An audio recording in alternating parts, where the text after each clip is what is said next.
one. There you go, give one a heads up.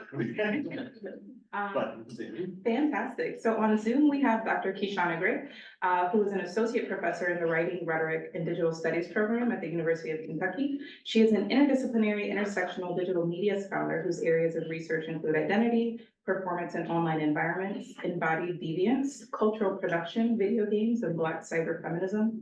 Dr. Gray is also the author of Intersectional Tech, Black Users in Digital Gaming, Race, Gender, and Deviance in Xbox Live, and the co-editor of 2 volumes on culture and gaming, Feminism in Play and Woke Gaming. Dr. Gray has published in a variety of outlets across disciplines and has also featured in public outlets such as The Guardian, The Telegraph, and The New York Times. To my left, I have Dr. Siobhan Grady, and her remarkable journey began as the first woman to earn a PhD in computer science from North Carolina Agriculture and Technical State University in 2018. Currently, she serves as an assistant professor and program director of information science and systems at the School of Library and Information Sciences at North Carolina Central University. Notably, she heads the Laboratory for Artificial Intelligence and Equity Research, co-directs the Center for Data and Equity, and holds the title of an Office e-learning faculty fellow at the same institution. She's a passionate researcher and dives deeply into the application of machine learning, targeting misinformation on social media and enhancing fault detection in autonomous vehicles. And to her left, we have Dr. Alicia Boyd, who's a postdoctoral researcher at New York University. Alicia is an affiliated researcher with the Interdisciplinary Software Practice Improvement Research and Development Lab at George Mason University and the Gadaraku Lab at Wellesley College. In 2021, she received her PhD in computer science from DePaul University in Chicago. Alicia is a socio-technical researcher guided by wisdom, patience, and thoughtfulness. Her interdisciplinary background is rooted in medicine, allowing her to approach technological challenges from a humanistic and reflexive approach. Her research aims to implement reflexive practices in software development, biometric practices, data annotation, trust and safety, and policy formation. She enjoys playing volleyball, traveling, reading, watching Abbott Elementary, baking artesian breads, and being an avid Baby Yoda fan in her spare time. So thank you all so much for that. And just to kind of kick us off today, really what I would like to start with is, on what I'm calling this tail end of Women's History Month, what would you say your impact or potential impact will be through your scholarship in teaching? And feel free to, no particular order, so feel free to just kind of hop in as you see fit. I'll start it off. Yeah.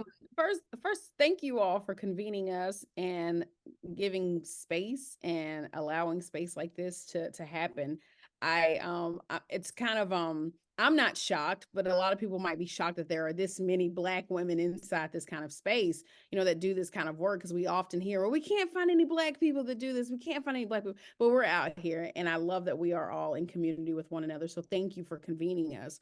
One of the things that I often try to do in a lot of these spaces is to tell people to remember the games. Like, let's remember the video games. Let's remember the video games, right? And I often find myself, especially in like, tech spaces, public interest technology spaces, we often like forget gaming and gaming communities. And I often find that gaming is like that space where it's like because it's so innovative and it's so cutting edge that we can actually foresee like a lot of things that might happen and might be coming down the pike. Like if we paid attention to gaming. So one of the examples that I often offer is that, especially around conversations related to like the ethics of like facial recognition technology, gaming was having that conversation like back in 2009, whenever it first implemented cameras inside like the gaming space. And cameras weren't widely used like across different technologies and across like different mediums, but with the Kinect is what I mean. Like, so, it was like the camera where your body becomes the controller, and immediately it just couldn't see darker skinned folks. It couldn't see Black people, couldn't see dark skinned folks,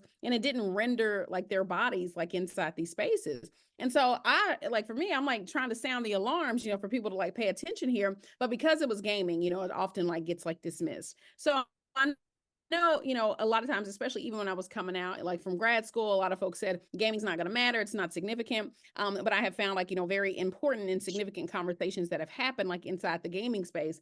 And then I apply like the lens of like intersectionality to kind of think about, you know, what's happening like at the juncture of where, you know, identity is kind of colliding like with the technology, and where how those things kind of like impact like cultures. So I see there are a lot of impacts, and I love that folks are like bringing these things into conversation with each other. So I'm really glad to be here. Thank you, friends. Thank you. Thank you.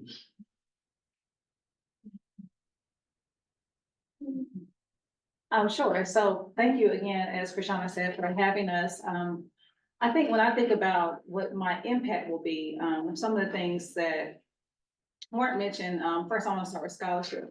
Some of the things that I'm very proud of is that I have been able to create 6 endowed scholarships at the HBCUs in North Carolina. HBCU standing for Historically Black College and University. So students will receive scholarships who meet the criteria that they can actually take the financial burden off of them pursuing their education. So I'm proud of that aspect. And additionally, through my scholarship with my research lab, I'm able to do what was done for me, which is actually have students work with me directly in the research, and then again, take that financial burden right off the table, where they can have a stipend and their tuition paid for, and just really bringing them into research, which is something that's so exciting for the simple reason of you don't know what you don't know. And that's the beautiful thing about research. It gives all of us an opportunity to delve deeper into learning and understanding our discipline and the work that Kishonna mentioned that we're doing, where I've been able to contribute to helping understand, and even some of the computing communities, why it's not diverse, and you know what's kind of happening there. And through my teaching, and we'll talk about it a little bit later, I've been able to bring some inclusive pedagogical approaches as well that I'm proud of. And the way that I teach my courses, I really am very thoughtful and intentional, and letting every student in there know that they are important, they're valued, and what they have to say matters. So I hope that my potential impact will be people knowing that I cared. I really truly cared about the work that I was doing, but most importantly, I cared about them because they are the future. Yeah, again, thank you everybody for having us here and creating this space just for conversation. For social, like what is the impact and potential impact of my research and then teaching? I want to people to be thoughtful and mindful of the things that they're doing. And that goes really into getting into your business about how am I impacting, how are my biases, my assumptions in the research that I'm working with are bleeding into these spaces and impacting people and communities seen and unseen. What does that look like? When it comes to teaching, I do more informal type of teaching, like tutorials and workshops. What does this concept that I'll get into later called reflexivity, how do we walk through the process thinking about, should we really be doing this work in the first place? Because it's harmful, because we have these assumptions and these mindsets from what the world tells us what other people are doing. How can we stop that? You know, how do we stop being gatekeepers? What did that process look like? And walking through different examples, how we can, you know, mitigate these harms, because we don't intentionally want to harm people. That's not our mission, but instead that does happen. So how can we be proactive instead of reactive in this work? So that is my potential impact, starting to have conversations like these and brainstorm and think about how are we contributing to the harm that's on the society. Thank you all for that. I love that. My bad. I'm so sorry. I feel like you're going to another question. I wanted to, because Alicia, Dr. Boyd has me thinking about something right there. One of the things also that I think is very significant, especially about our pathways, is that all of us, we are examples of how that template pathway is not the only way into this space, right? You know, we have, HBCU visibility, regional institution, HSI, kind of like visibility like inside this space. And I often think about like the advice that so many of us like were given. They basically, I remember being told that if I'm not like at a prestigious R1 institution and if I don't publish in the top tier outlets, then my work is not going to matter, right?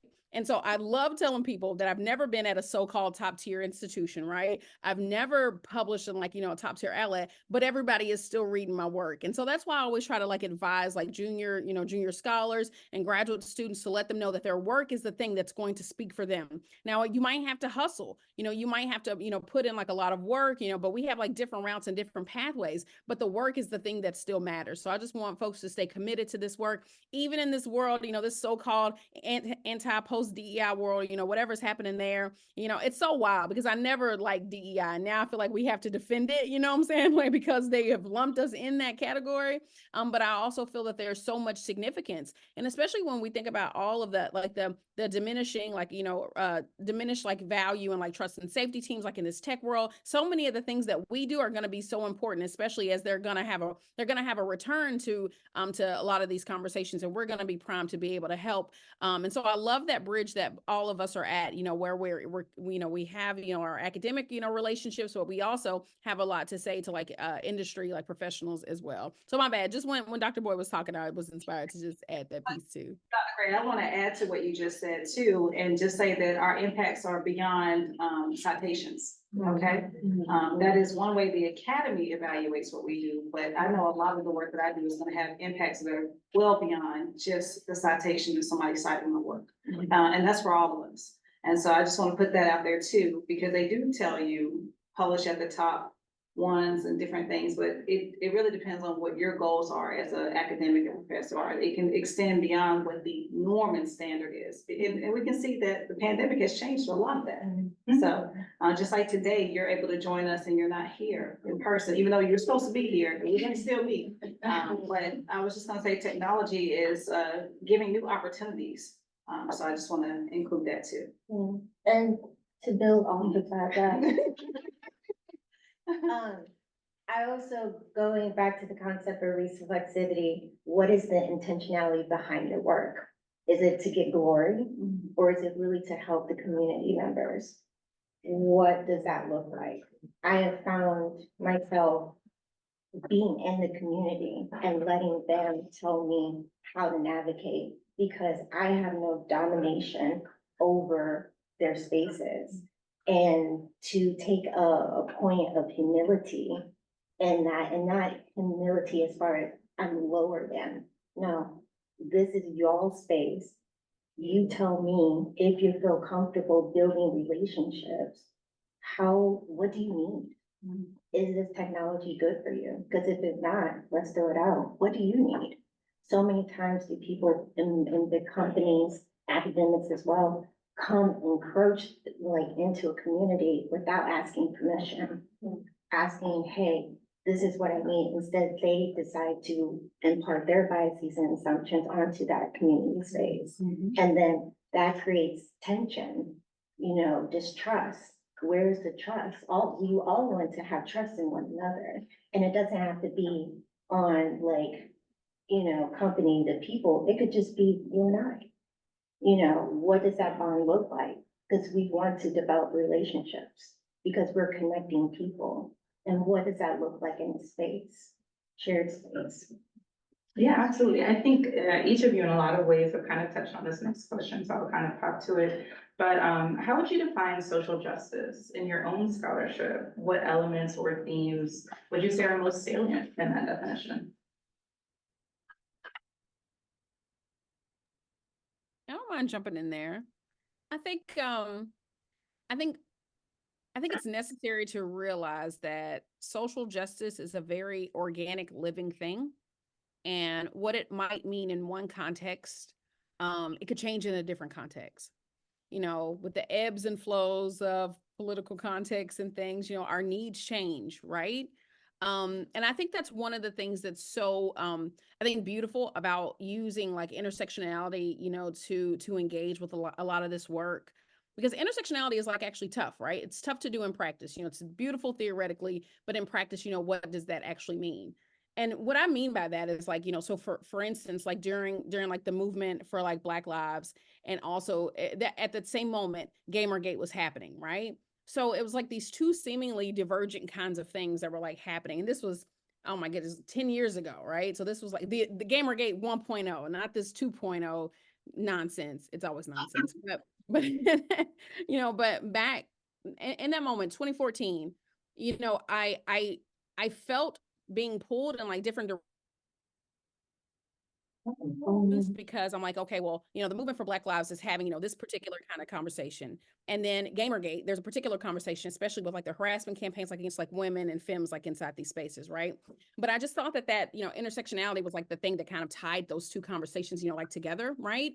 And I think that one of the things, the core things about like social justice is that we are talking about like dismantling, kind of like what Dr. Boyd was just talking about, like dismantling the hierarchies, dismantling like the power structures, dismantling those kinds of things to ensure that there is equitable participation in those spaces, right? And I think, you know, a lot of folks like forgot what equity looked like. I think that's the thing that kind of like, you know, it was like this DEI stuff was like this pressure cooker where people were like, well, we're not acting in equal ways. Well, that's not what equity like actually means. Like, you know, there are different needs like for different populations, like at different times based off, you know, what's happening like inside those spaces. So I really love the work, you know, that I see, you know, folks in, you know, Dr. Grady and Dr. Boyd, especially like in this public interest like space, this public interest like technology space of where we're leveraging like the resources from these institutions to do good for the communities that we're residing within. And again, those needs might change. You know, sometimes we're talking about like digital divides, you know, sometimes we're talking about, you know, like food insecurities, we're talking about these different things, but the technology are things that kind of like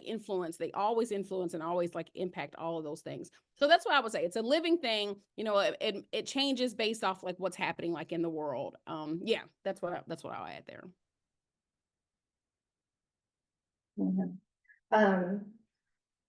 I look at social justice in my work as more of an internal thing. I think there's an expectation to be like, someone says social justice, okay, what is that outward thing that you're doing? Like what is that action? But what is that longevity when it comes to social justice? How you sustain it, how you maintain it? And again, hearkening, reflexivity, you know, what is that internal work that you're doing? As Dr. Gray was mentioning, you know, 10 years ago, like Black Lives Matter and then Gamergate, 10 years ago, it was the murder of Mike Brown. And I'm originally from St. Louis. I grew up 10 minutes away from Ferguson. I went to school in Ferguson. St. Louis, if you know anything about it, it's a very small, big city, little town vibes, where people ask you, what high school did you go to? Regardless of college, what high school did you go to? And the reason behind that question, it shows a hierarchy of class and status. And the degrees of separation is so minimal. It's like 3 or 4 people know someone who knows somebody. I bring this up is because a lot of people felt moved in a community to show their outward expression of social justice, which is nothing wrong. I personally am not that type of person. I support those who do that. But again, where do I fit in the space of social justice? What does that look like for myself? And it looks like, again, going into these spaces, having these conversations, talking, it can be draining. It's very draining because it's taxing. So therefore, I have to make sure to put boundaries around myself to make sure that I'm not just giving. So I've learned over the years to really be mindful and careful with who I engage the conversations with. But with that being said, what is the internal work that you're doing that will automatically manifest in this present space when it comes to social justice? Also, fast forward, I guess it would have been 2020. I was in Chicago when the George Floyd incident happened, which wasn't so far from where it happened, and melee hit the street. And again, seeing people, you know, protest and everything, but also the melee that came at night. Hmm. And someone trying to burn the building that I lived in, very traumatic. But again, what was that social justice part of it? Especially during the pandemic, when we didn't really know what the virus was and then how, you know, it transferred and everything. It was again, having these conversations, you know, how are you doing social justice in your work? And it is not only about race, gender, it's also about ability, geography, nationality, orientation, all these things confluencing together. And something that's not static, it's very complex. Harkening back to intersectionality, it's very complex. Each of our identities and our experiences bringing to this moment. So again, looking, how do we navigate those tensions in a space with social justice, especially when people can't stand it?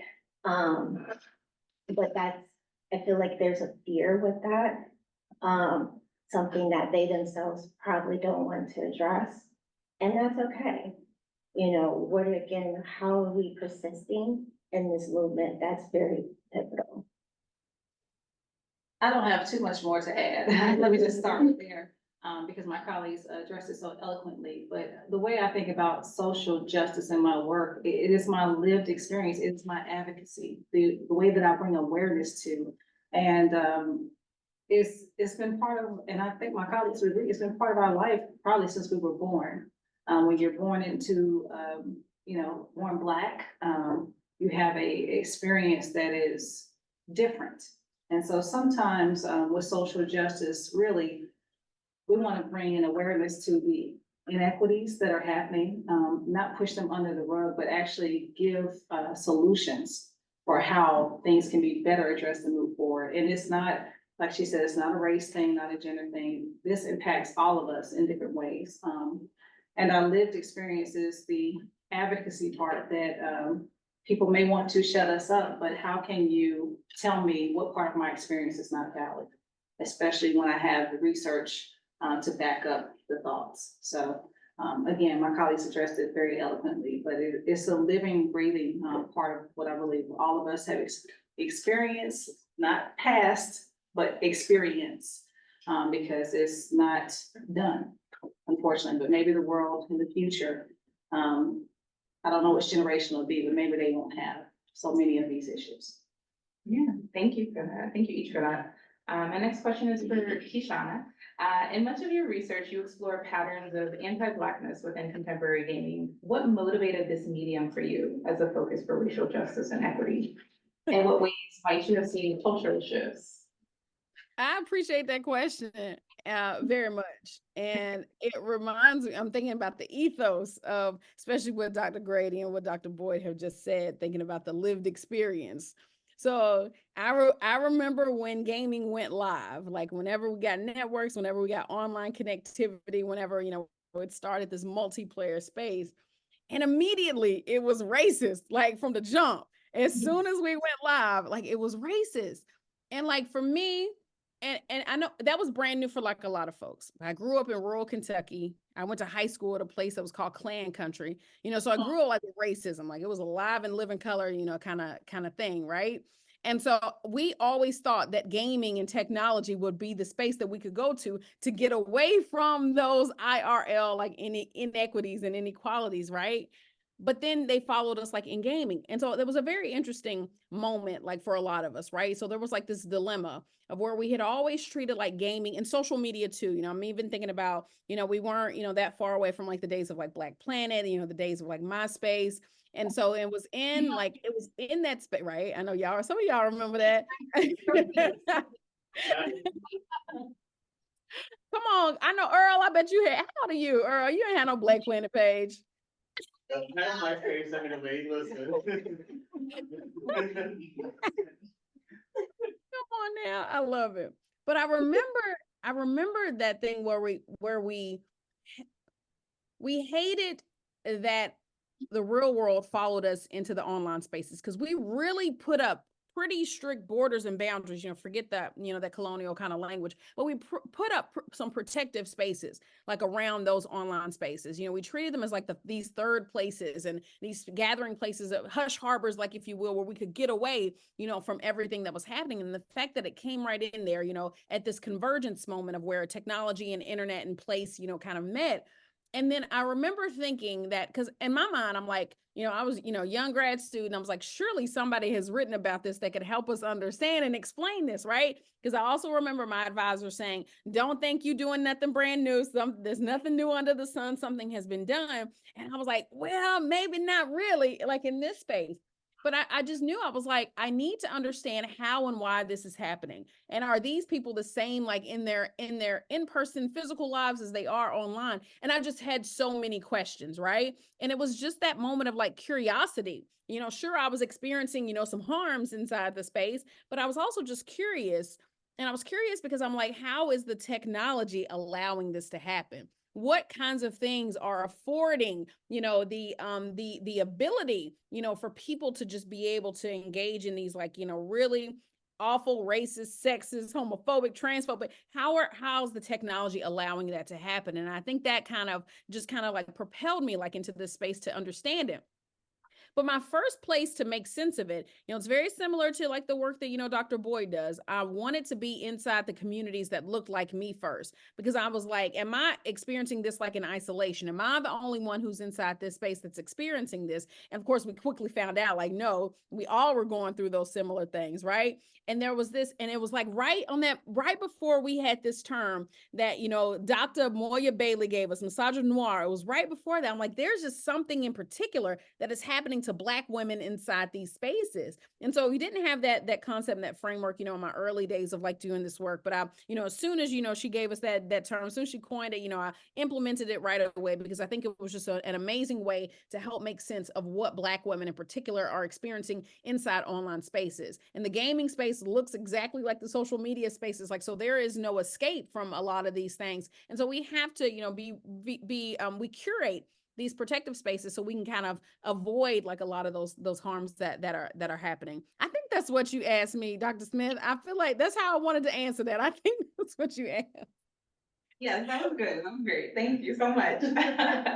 My next question for you, Siobhan, from your work in identifying and addressing issues of misinformation on social media platforms, what have you discovered regarding the relationship between misinformation and social justice and equity? Yeah, so great question. The work that I do, particularly on misinformation, is mostly with machine learning. So I look at what models help me best predict authorship, which is extremely hard to do, because I look at Twitter data, which is so sparse.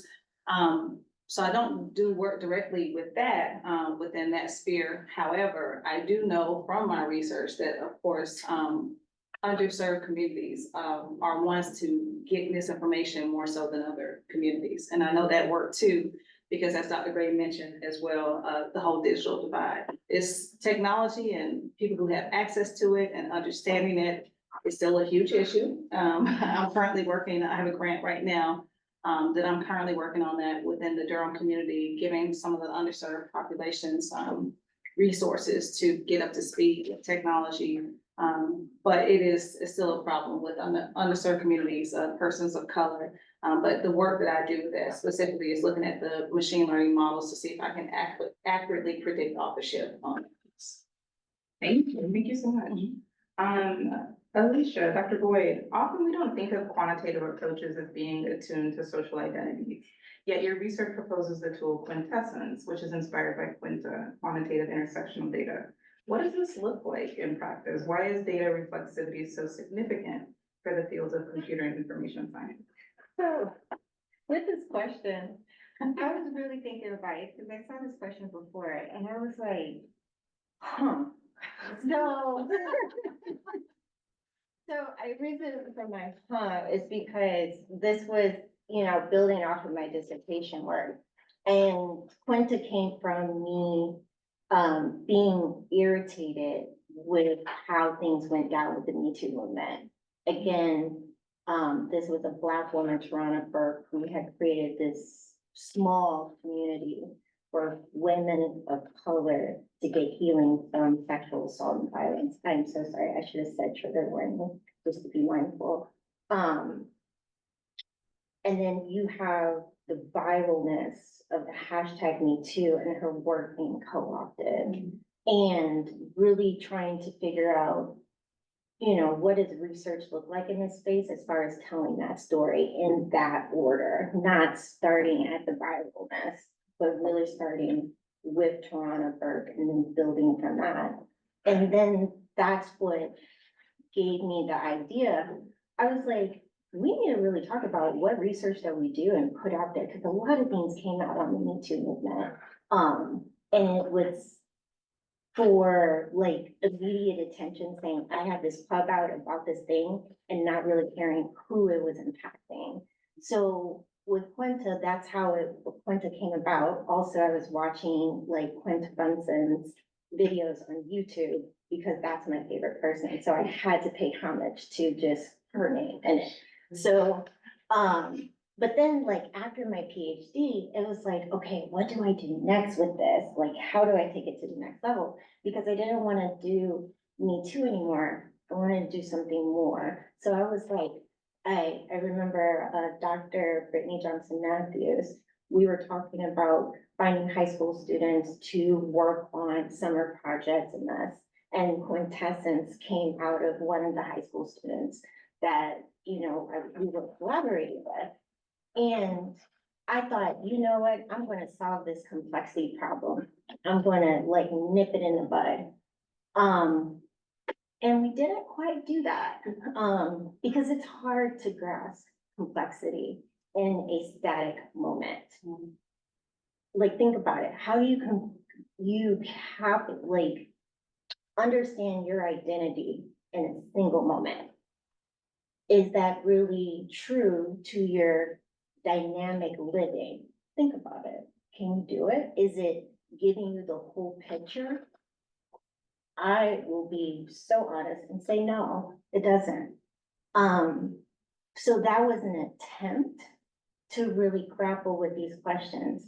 And I had to put it aside because it really wasn't it was moving away from intersectionality. It was moving away from reflexivity. And that's something that I didn't want to do, because with intersectionality, it's so bastardized, it's not even funny.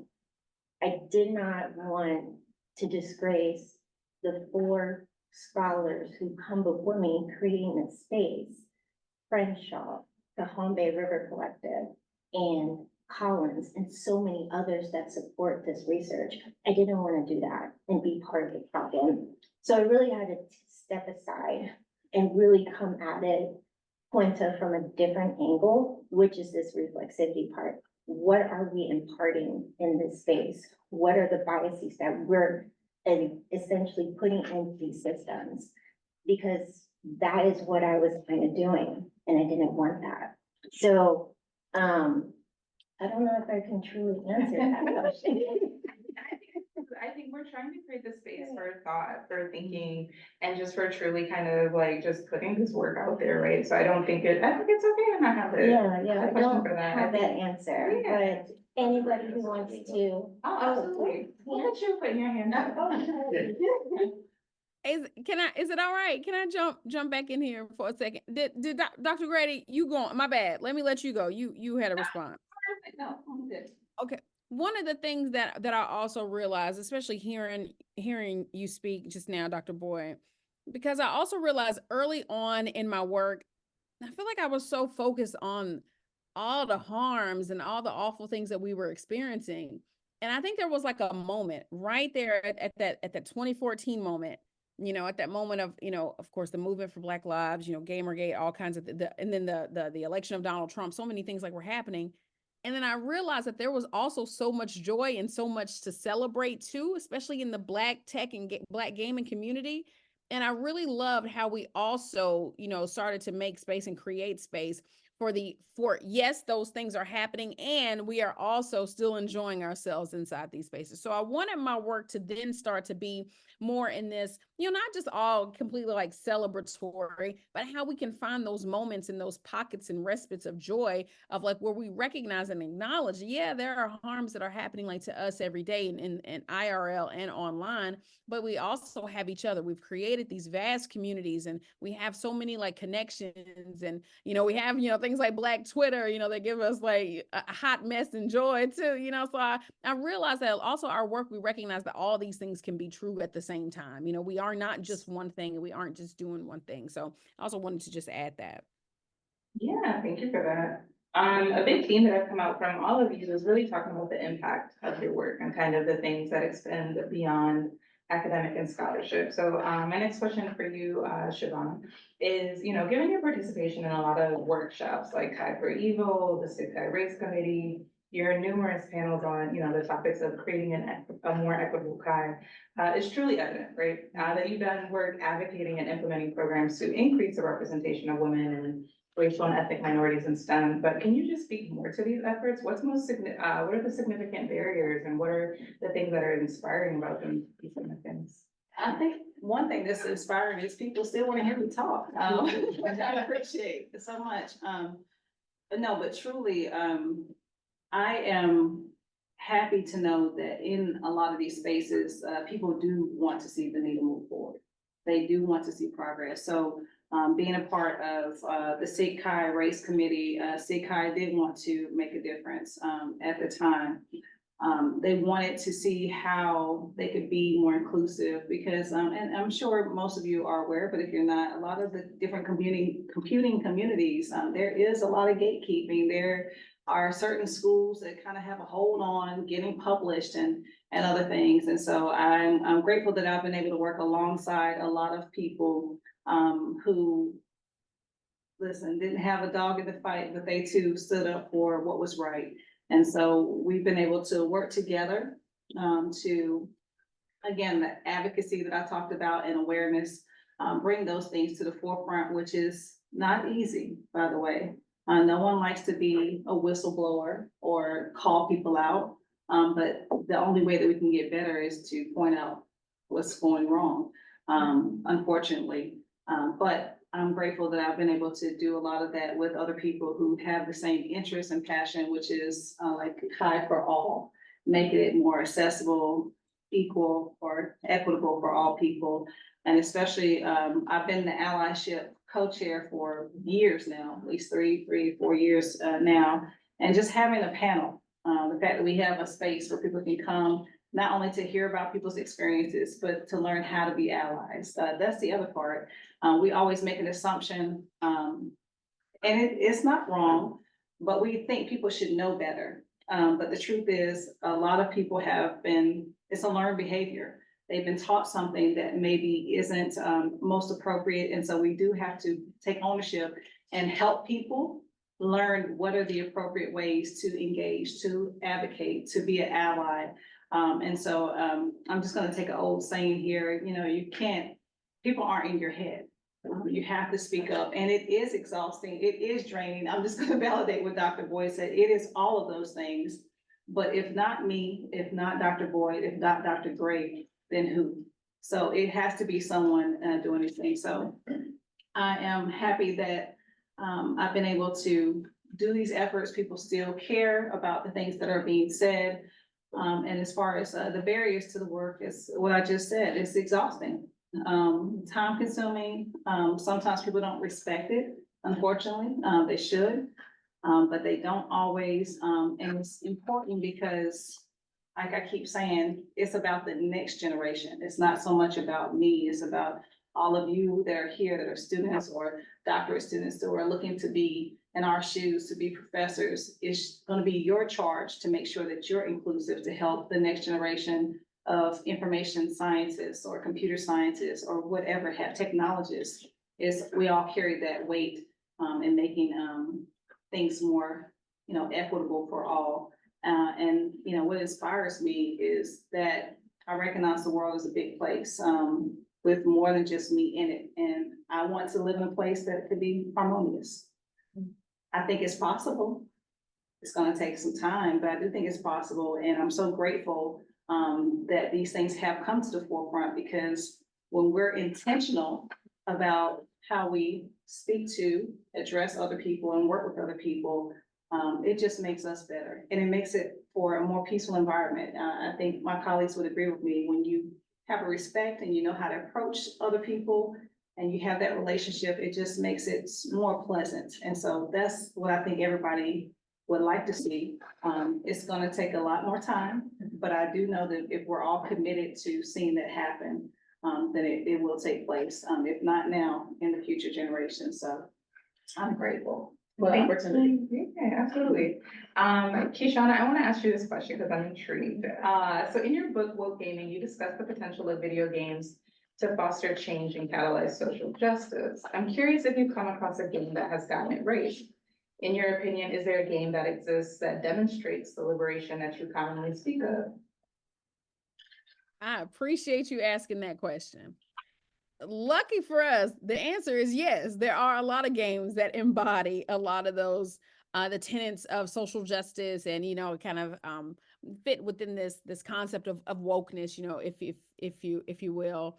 I think that there are a couple conditions need to be met in order for a game to fit within that ethos of social justice, right?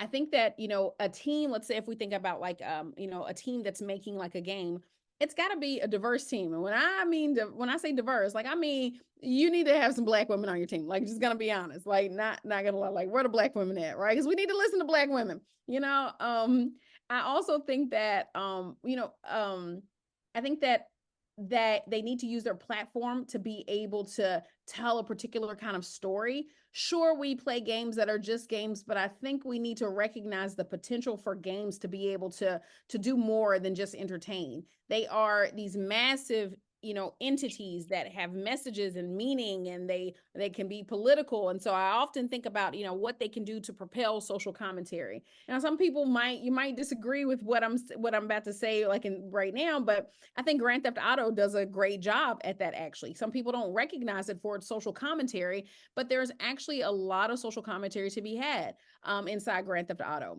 That's not the example I want to say first. My bad for that. The example I want to say first is anything by Momo Pixel. I'm not sure if y'all know Momo Pixel. She was the person who created Hair Nah.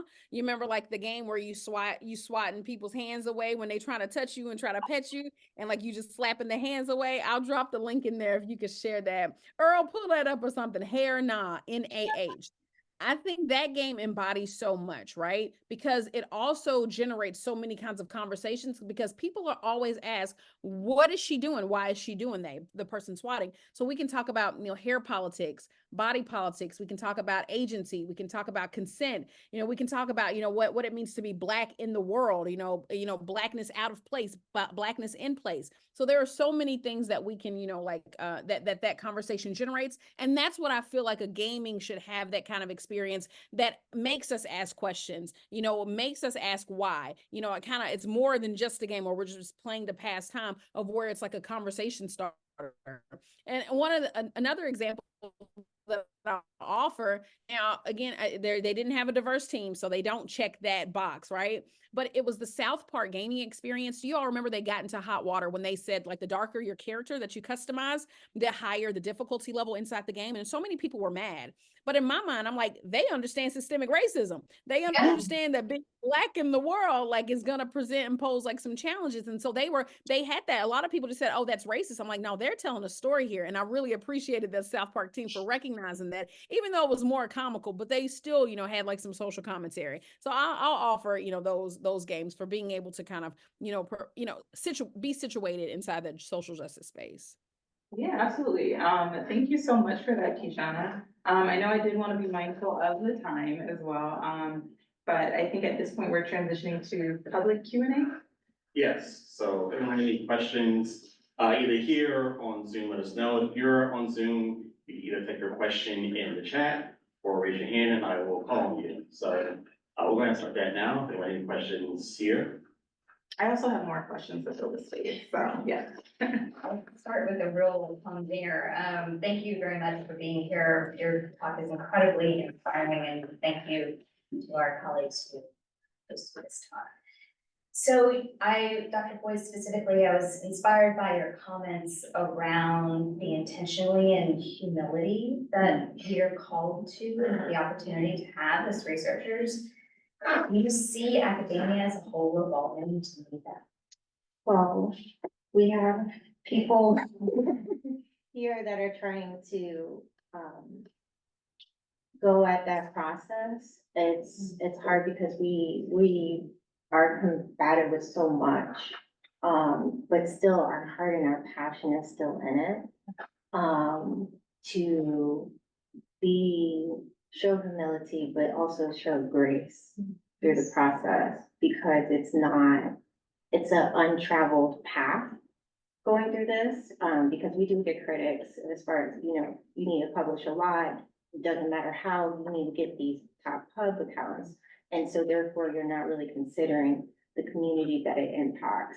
So really creating that space, I think one thing that could start is, being in these positions, can we extend grace to our students?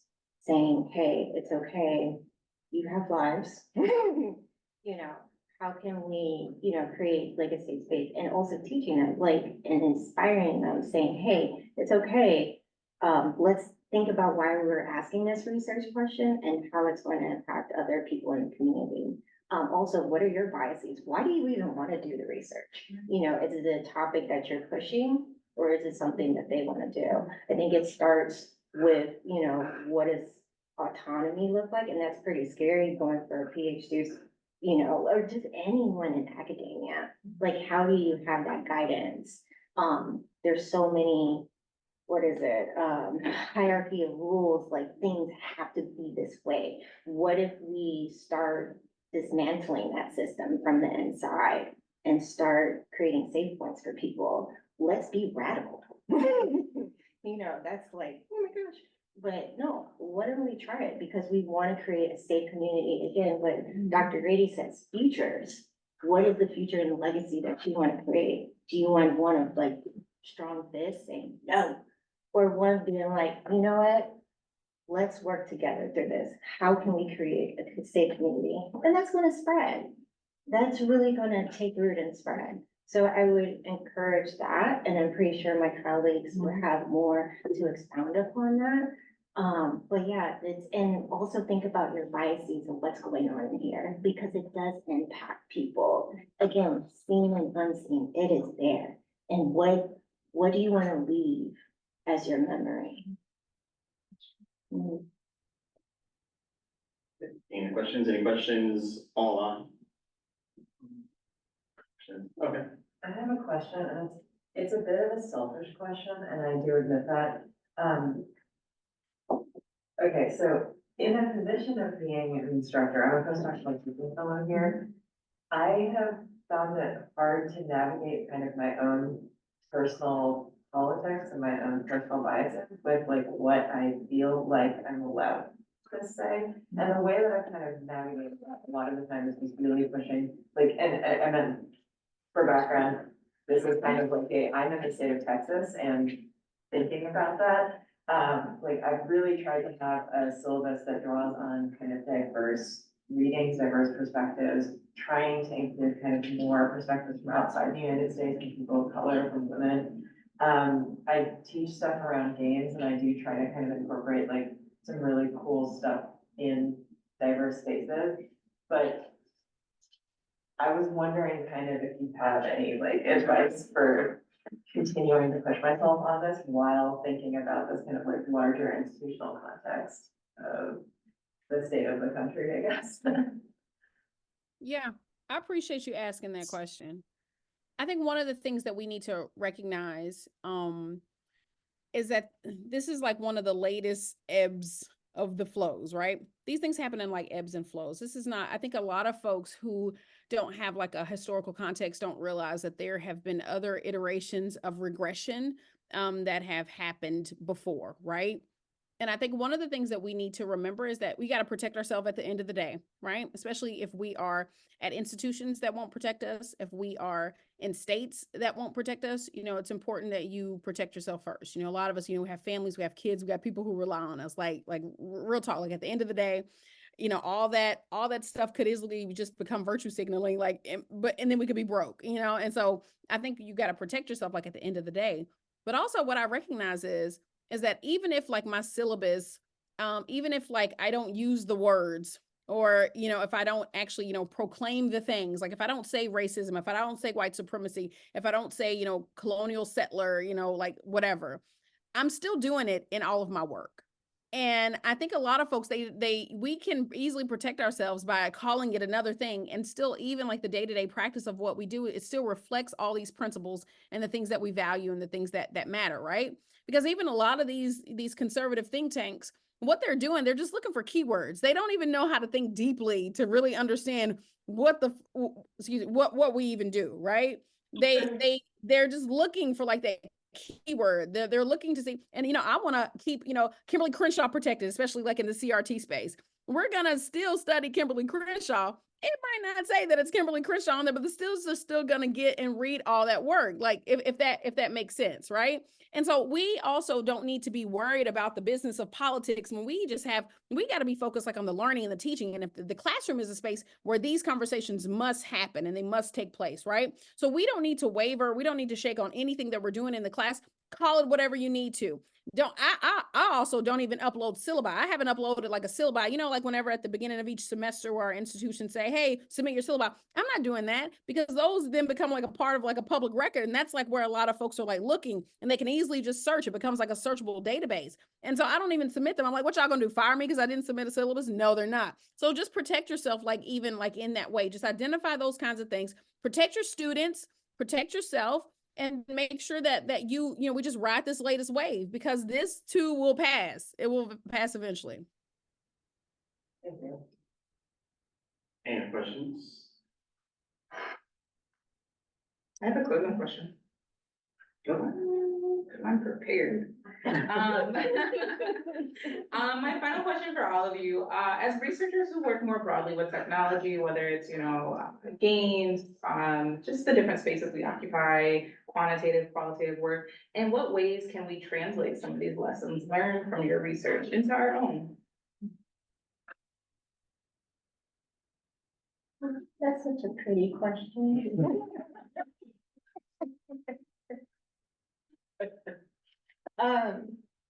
So I realized that I didn't tell people what reflexivity was. So reflexivity has been in the social science spaces, and I'm really borrowing reflexivity from the intersectionality space. So again, to have it rooted.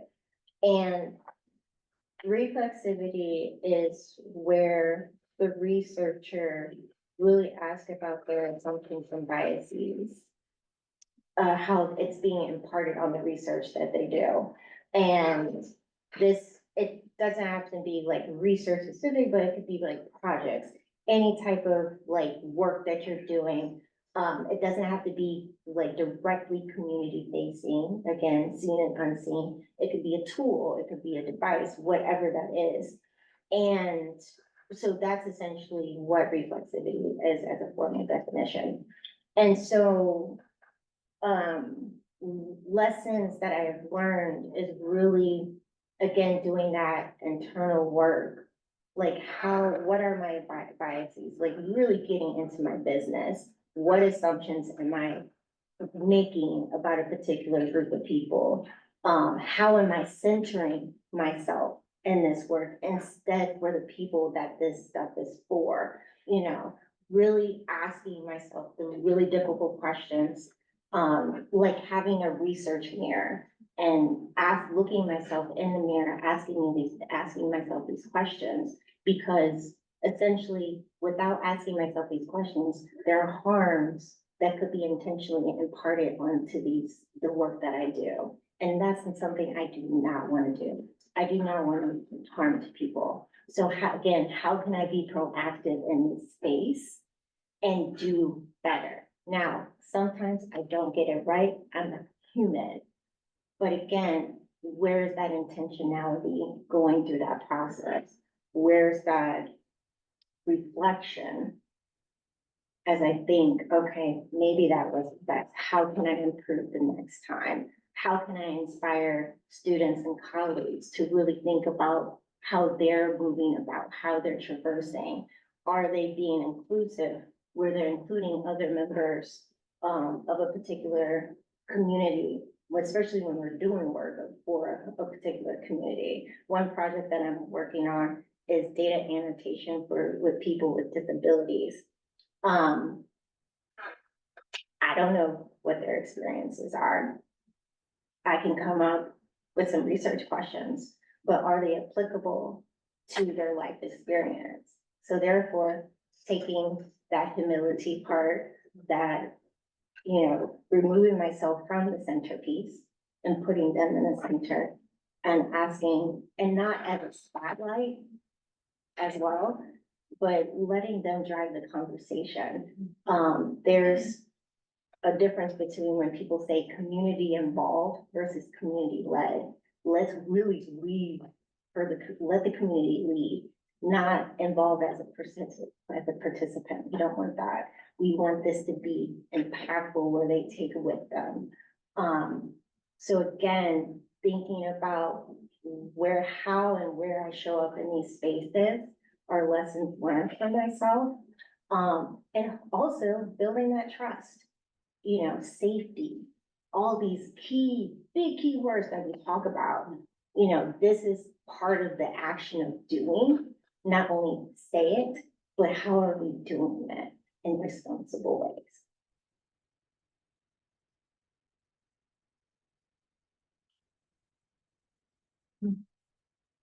You probably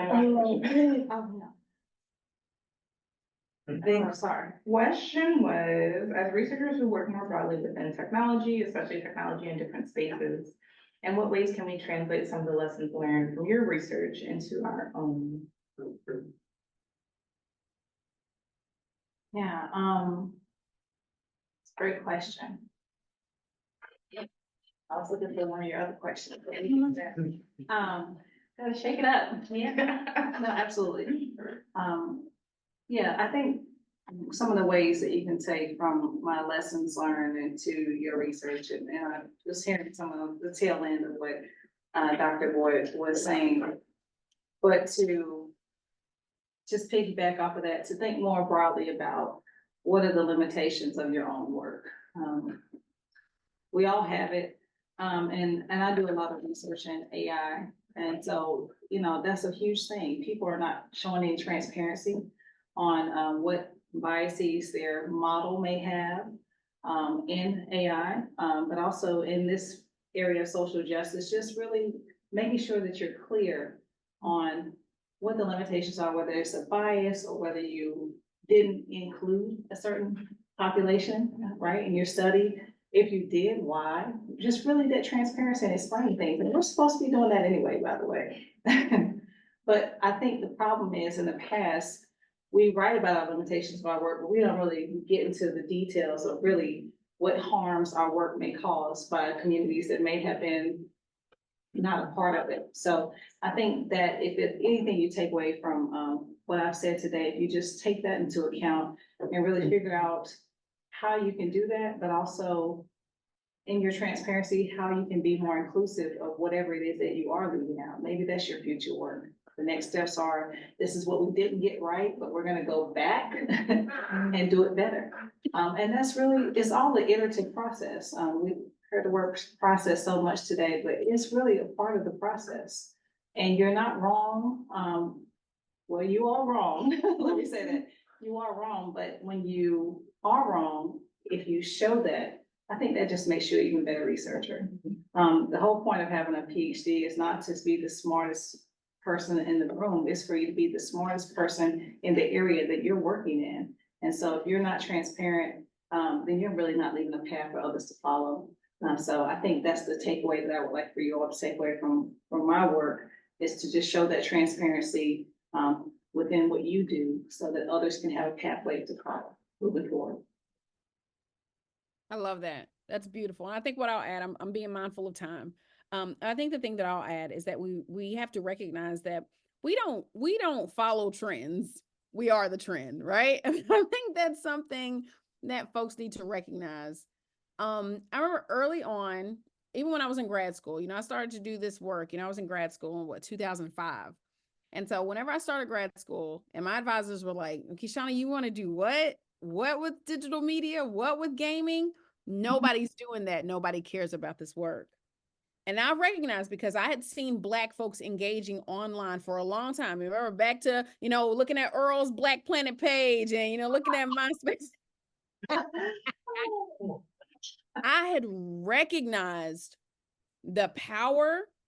I don't even want to use power right here. I recognize the creativity, the ingenuity, the innovativeness, like the dope shit that Black folks were doing online. And I'm like, I don't care what you're saying.